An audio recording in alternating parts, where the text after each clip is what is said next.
पिछली क्लास में हम जनसंख्या भूगोल के जनसंख्या संक्रमण सिद्धांत पे बात कर रहे थे, डेमोग्राफिक ट्रांजिशन थ्योरी। और हमने चर्चा किया था कि जब कोई देश या कोई समाज किसी क्षेत्र में उस समाज की जो जनसंख्या है या उस क्षेत्र विशेष की जो जनसंख्या है उसका विकास का जो क्रम है, उस विकास के क्रम में उसकी जो प्रवृत्तियां हैं, जन्म दर है, मृत्यु दर है या प्राकृतिक वृद्धि दर है, इनमें कैसा परिवर्तन आता है, क्या समाज की राजनीतिक, आर्थिक और सामाजिक व्यवस्था के कारण इसमें परिवर्तन आता है या स्थिर रहता है, कोई बदलाव नहीं आता है। तो यह हमने देखा था कि 5 फेजेज में जनसंख्या संक्रमण सिद्धांत के 5 चरणों में ये बताया गया कि अलग अलग चरण में अलग अलग सामाजिक, राजनीतिक, आर्थिक व्यवस्थाएं हैं और उन व्यवस्थाओं का क्या असर पड़ता है जनसंख्या के संरचना पे, उसकी जन्म दर या मृत्यु दर या फिर वृद्धि दर पे क्या प्रभाव पड़ता है।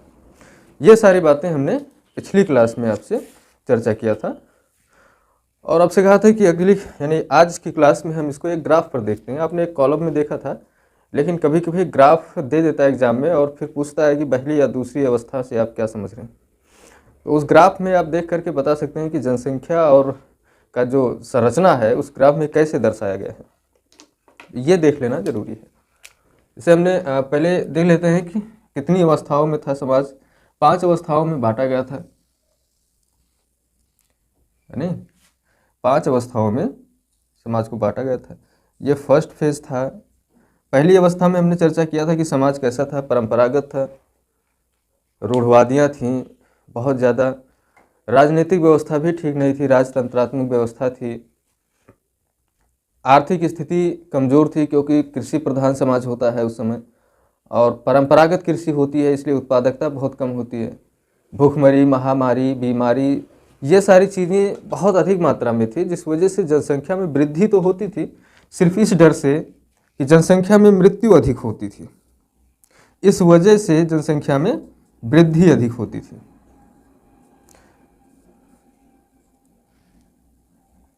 ये 5 अवस्थाएं किसी भी देश या समाज की जो डेमोग्राफिक है उसमें पाई जाती हैं। पहली अवस्था में जैसा कि आपने देखा था कि फर्स्ट फेज में जन्म दर और मृत्यु दर अधिक होती है लेकिन वृद्धि दर कम होती है। यही तो बात हुई थी। क्यों कम होती है? कारण है कि जन्म अधिक होता जरूर है लेकिन मृत्यु भी अधिक होती है उस समाज में, और यही वजह थी कि जन्म दर वृद्धि दर जो है वो लगभग स्थिर बनी हुई थी या बहुत धीरे धीरे बढ़ रहा था जनसंख्या। ठीक है, तो यहाँ पर हम समय दिखा देते हैं इस ग्राफ में।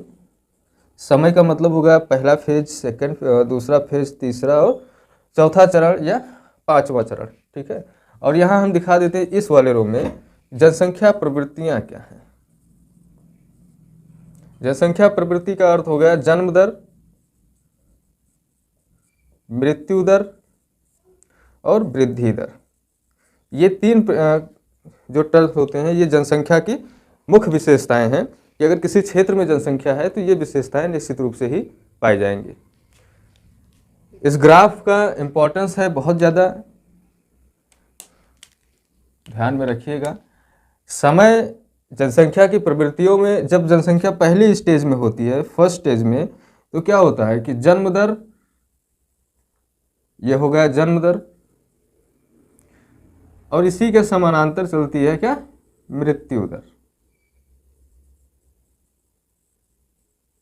अब जब जन्म दर और मृत्यु दर समान है तो फिर जो वृद्धि दर है यहां पर, ये आप दूसरे पेन से दर्शा दें,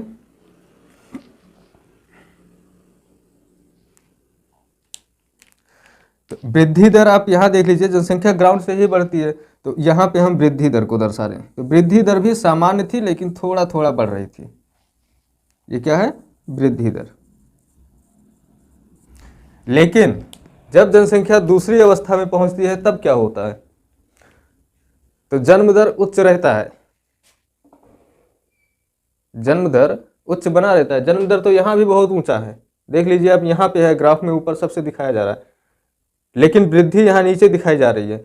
जन्म दर, मृत्यु दर दोनों ऊपर है, लेकिन जब दूसरी अवस्था में आएंगे तो जन्म दर तो उच्च बना रह जाएगा पर मृत्यु दर क्या होगी? घटने लगेगी। जब ये सेकंड फेज में हम पहुंचते हैं तो जन्म दर ऐसे बना रहता है, इसमें कोई परिवर्तन नहीं, लेकिन मृत्यु दर जो है वो क्या होती है, दूसरे फेज में तेजी से कम होती है। ठीक है, मृत्यु दर घटने लगती है। अब जब मृत्यु दर तेजी से घट गई और जन्म दर वही बना है, तो बीच में आप फासला देख लीजिए। जनसंख्या में जो वृद्धि हुई वो अचानक से वृद्धि हो गई। क्या हुआ, जनसंख्या में वृद्धि हुई। तो अब आप देख रहे हैं कि सेकंड स्टेज में और थोड़ा सा थर्ड स्टेज का पहला आधा और उससे कम हिस्सा किस स्थिति में आ गया, बहुत ज़्यादा फासला हो गया। तीसरी अवस्था में हमने चर्चा किया था कि जो वृद्धि है, ये वृद्धि तो होती रहेगी, सामान्य होती है वृद्धि। तीसरी अवस्था में वृद्धि सामान्य चलती रहती है। ठीक है, लेकिन वृद्धि हो रही है अभी भी। तीसरी अवस्था में जन्म दर जो मृत्यु है, मृत्यु तो दर तो कम हो गई, अब ये मृत्यु दर और कम होगी, थोड़ा थोड़ा और कम ही होगी मृत्यु दर, लेकिन नीचे की तरफ जाएगी। प्लस जन्म दर भी अब कम होने लगा, क्योंकि तीसरी अवस्था में लोग थोड़ा सा जागरूक बनने लगे थे, एजुकेटेड समाज हो गया था, सोसाइटी सुविधाएं ठीक हो गई थी, तो अब लोगों को यकीन होने लगा था कि बच्चे जन्म लेने के पास जीवित बच रहे हैं। इस वजह से अब जन्म दर जो है वो थोड़ा सा कम हुई, जहाँ 15 बच्चे होते थे वहाँ पे अब 6-7 पे ये आने लगे। और तीसरी अवस्था में ये थोड़ा सा गिरी। चौथी अवस्था में जन्म दर और कम हो जाती है। ठीक है, और पांचवी अवस्था में ये पहुंच जाती है नीचे की तरफ। तो तीसरी अवस्था में जो मृत्यु है वो एकदम स्थिर हो गई है चौथी अवस्था में। पांचवी अवस्था में मृत्यु है जो वो जन्म की अपेक्षा अधिक हो जाती है, यानी जन्म दर नेगेटिव हो जाता है। तो परिणाम क्या होता है ये देखिए आप। अब यहाँ पे जो मृत्यु दर है रेड वाला, ये मृत्यु दर जन्म दर को क्रॉस करके ऊपर चला गया। अब इस हालत में, ऐसी प्रक्रिया में जनसंख्या क्या क्या हो रहा है, तो तीसरी अवस्था में जनसंख्या बढ़ती है लेकिन हिसाब से, चौथी अवस्था में जनसंख्या स्थिर हो जाती है। ठीक है, और पांचवी अवस्था में जनसंख्या भी क्या हो रही है, बढ़ रही है, लेकिन नेगेटिव आ गई। थोड़ा सा आप यहाँ पे झुकाव देख रहे होंगे।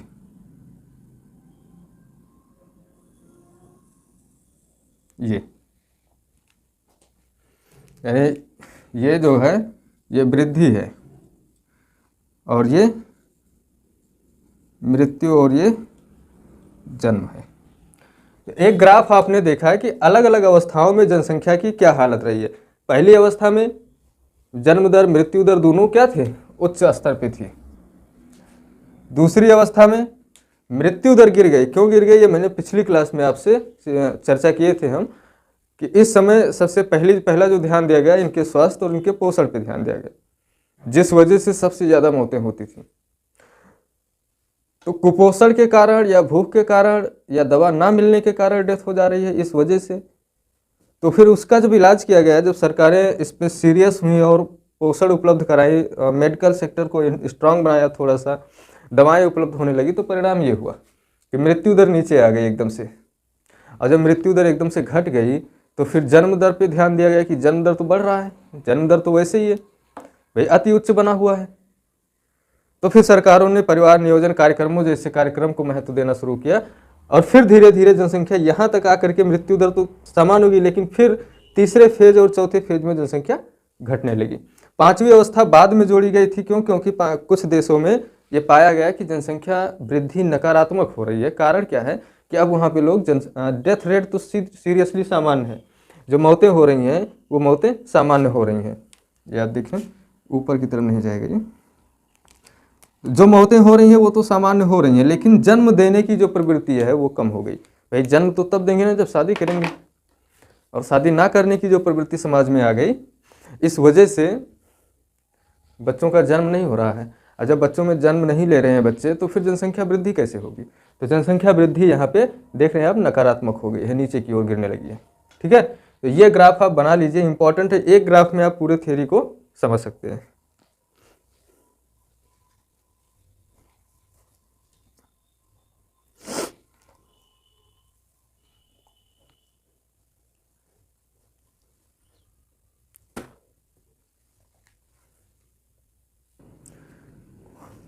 अब देखते हैं कि जनसंख्या संक्रमण के क्या ये सारी अवस्थाएं भारत में भी कभी पाई गई हैं कि नहीं। क्या ये यूरोपीय देशों या विकसित देशों की का ही सिद्धांत है। तो भारत में भी ये अवस्थाएं मिलती हैं, ऐसी बात नहीं है। यहाँ आप ध्यान दीजिए, भारत के परिप्रेक्ष्य में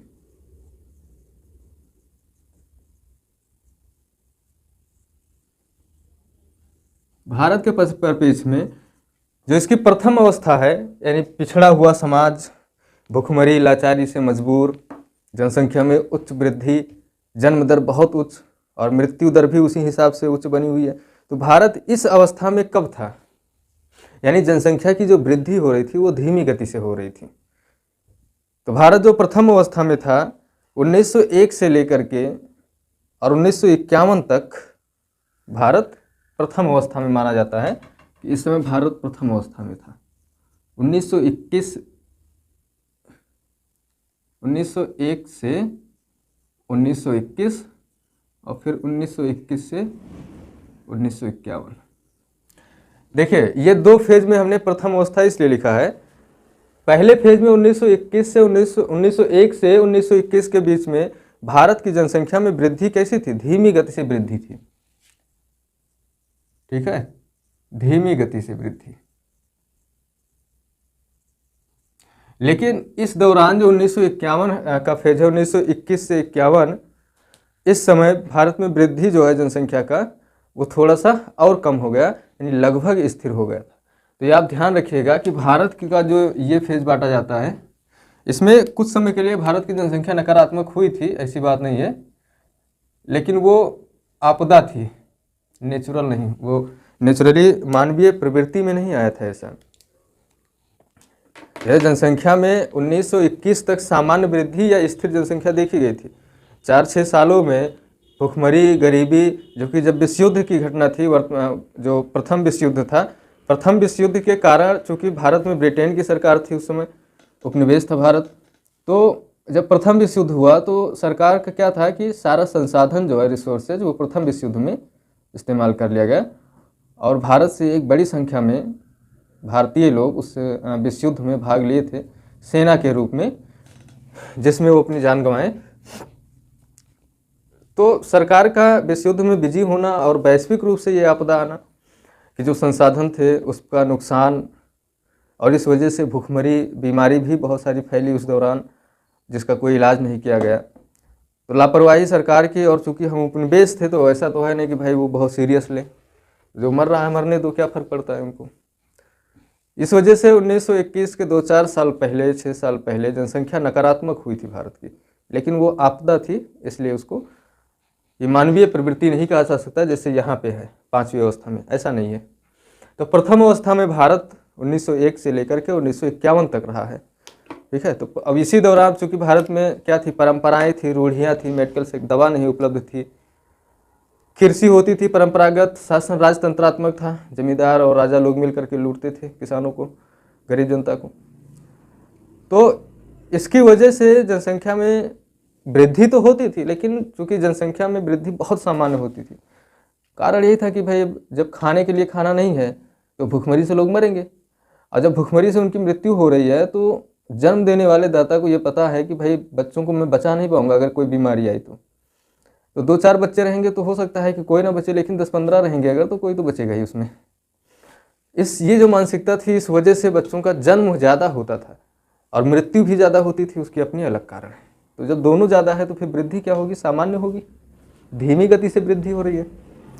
भारत में 1951 से 1981 ये दूसरा फेज आया भारत का, जब देश आज़ाद हुआ 1981, ये जो समय था ये द्वितीय अवस्था है जनसंख्या संक्रमण की।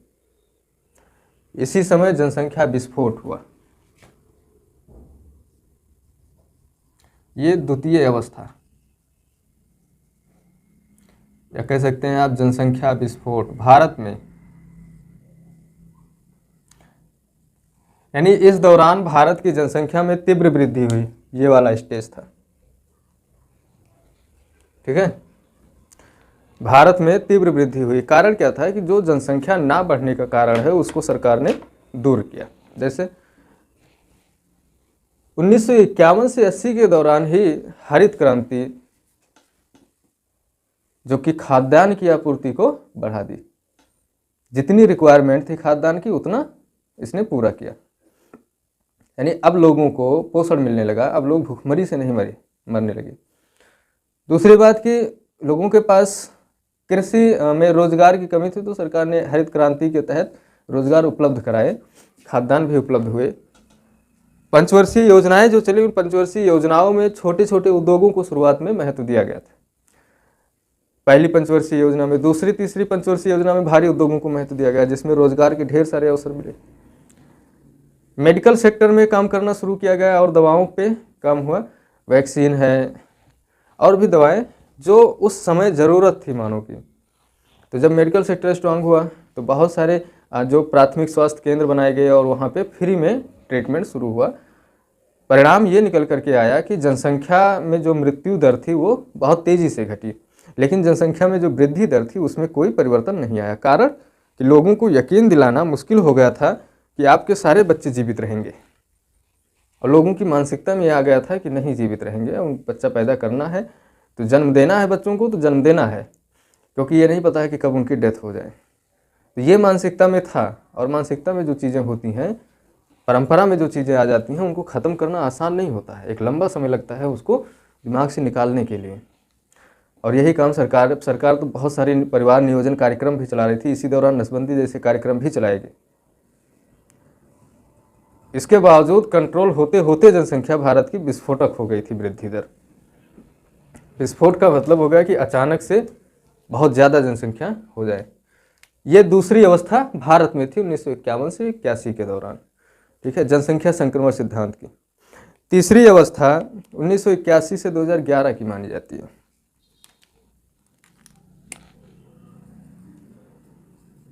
उन्नीस से 2011 ये जनसंख्या संक्रमण की तृतीय अवस्था है। इसमें जनसंख्या में वृद्धि तो हो रही है, लेकिन घटते दर से वृद्धि हो रही है, ठीक है, यानी घटते दर से या वृद्धि में गिरावट हो रही है। वृद्धि में गिरावट देखी गई सामान्यतः। ये तीसरी अवस्था। अब इस समय तक यानी 1981 से 2000 के बीच में लोगों को समझ में आने लगा कि नहीं, जनसंख्या में इतना तीव्र वृद्धि ठीक नहीं है, परिवार छोटा होना चाहिए, कम बच्चे होने चाहिए, जिनको अच्छी शिक्षा दे सके, अच्छा एजुकेशन, अच्छे हेल्थ ट्रीटमेंट, अच्छा पोषण दे सकें। अब ये समाज में धीरे धीरे पहुंच गया था, भारत के समाज में, और लोगों ने बच्चों की संख्या 15 से घटाया और 5 से 7 के बीच में, 4 से 7-8 के बीच में किया। ये लगभग में इस दौरान जो परिवार बना है, आप खुद देखिए अपने आसपास, तो 7, 8, 9 बच्चे होंगे, इससे ज़्यादा नहीं मिलते हैं, या फिर किसी किसी परिवार में 10-11 की संख्या में लोग मिलते हैं। अदरवाइज 5 से 9 के बीच में ही संख्या मिलती है, वो परिवार जो 1981 से 2011 के बीच में बना है, ठीक है।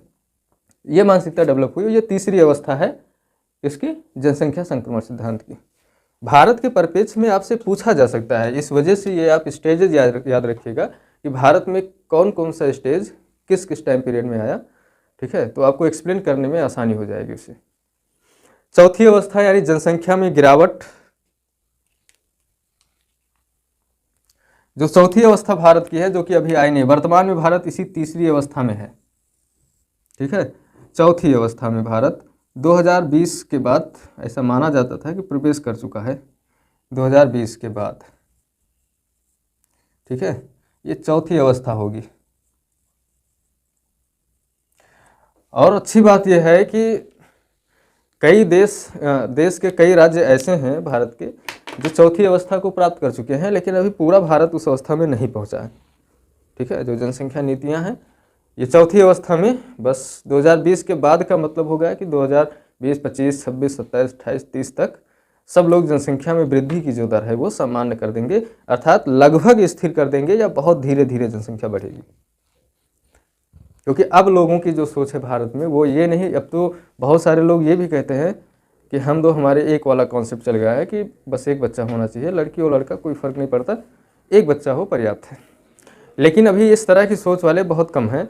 आमतौर पे सोचते हैं कि एक बेटा एक बेटी है, परिवार पूरा है, 2 बच्चे हैं, चाहे बेटा हो चाहे बेटी हो, कोई मतलब नहीं, पर 2 बच्चों को वो अपना कंप्लीट फैमिली मानते हैं। तो अब जनसंख्या स्थिर ही हो गई है भाई। अगर ऐसी सोच है कि 2 लोगों में, एक कपल्स में 2 बच्चे हैं, तो फिर वो दोनों लोगों को रिप्लेस कर रहे हैं, है नहीं। तो ये जनसंख्या में चौथी अवस्था भारत की 2020 के बाद की है, जब जनसंख्या लगभग स्थिर होगी या बहुत धीमी गति से वृद्धि होगी। तो वर्ल्ड पॉपुलेशन प्रॉस्पेक्ट्स रिवीजन 2020 है, 2019, यानी WPPR 2019 के तहत सन 2100 में भारत कहाँ होगा? 2100 में 5वीं अवस्था में होगा भारत, ठीक है। यानी सन 2100 तक भारत 5वीं अवस्था में पहुंच जाएगा, जब जनसंख्या में गिरावट आएगी। यानी अभी इस अवस्था में जनसंख्या कैसी होगी? नकारात्मक जनसंख्या होगी भारत की। और यह अनुमान लगाया गया है WPPR के तहत कि 1.44 बिलियन जनसंख्या होगी सन 2100 में भारत की, जबकि सन 2050 में भारत की जनसंख्या उससे कहीं ज़्यादा हो जाएगी, यानी चाइना को हम पार कर जाएंगे। लगभग में 1.50 बिलियन जनसंख्या भारत की होगी 2050 में। लेकिन अगले 50 साल में सन 2100 तक ये घट करके 144 करोड़ जनसंख्या हो जाएगी, ठीक है। तो ये भारत के परिप्रेक्ष्य में था कि भारत किस किस समय में जनसंख्या संक्रमण सिद्धांत की कौन सी अवस्था से गुजरा है और आगे किस अवस्था से भारत गुजरेगा, ठीक है। ये चीज़ आप ध्यान रखिएगा, इसे आप नोट कर लीजिए। एक प्रीलिम्स में भी पूछता है, और प्रीलिम्स में तो कई बार ये पूछा गया है कि जनसंख्या संक्रमण या जनांकीय संक्रमण सिद्धांत की कौन सी अवस्था में भारत वर्तमान में है, तो तीसरी अवस्था में है, और इसी अवस्था में लगभग विकासशील देश होते हैं। इसे आप नोट कर लीजिए।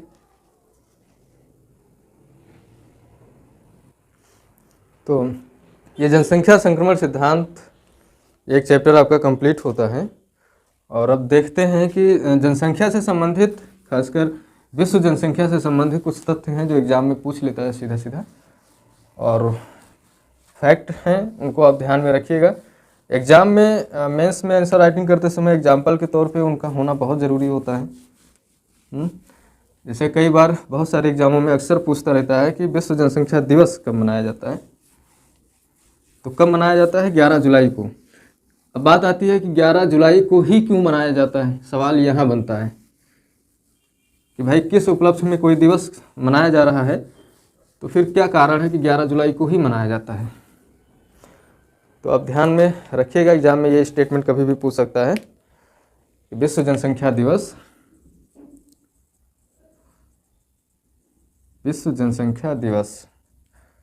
11 जुलाई को मनाया जाता है। कारण क्या है कि इस दिन 11 जुलाई 1987 को जो विश्व की जनसंख्या कितना हो गई थी? विश्व जनसंख्या कितना हुई थी? 5 अरब हुई थी उस समय। यानी 11 जुलाई 1987 को 5 अरब हो गई थी।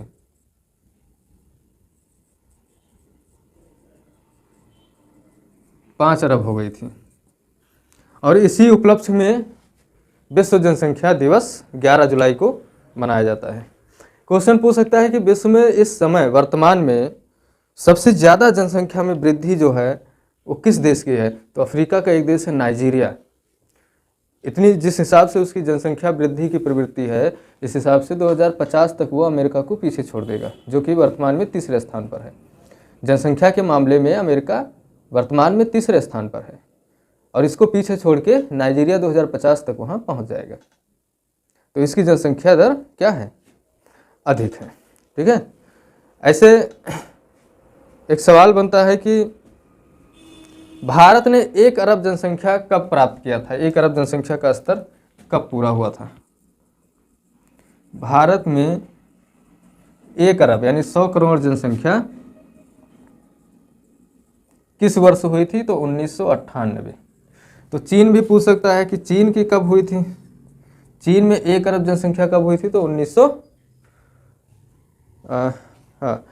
1980 में ये चीन ने यह स्तर प्राप्त किया था, 1980 में। भारत और चाइना की जनसंख्या मिल करके विश्व की कितनी जनसंख्या कवर करते हैं? तो 36.28%। ये दोनों लोग मिल करके 36.28% जनसंख्या पूरे विश्व की अपने पास रखते हैं। ठीक है, ये दोनों लोग, भारत और चीन, विश्व की जनसंख्या का कितना 36.08% किसके पास है? भारत और चीन के पास है। तो ये कुछ तथ्य हैं, इनको आप ध्यान में रखिएगा, एग्जाम में अगर आ जाता है तो गलती ना होने पाए। खासकर 11 जुलाई को ये पूछ सकता है कि क्यों मनाया जाता है। तो 1987 को विश्व की जनसंख्या ने 5 अरब का आंकड़ा प्राप्त किया था, इसलिए इसको विश्व जनसंख्या दिवस के रूप में इसे घोषित किया गया। और 11 जुलाई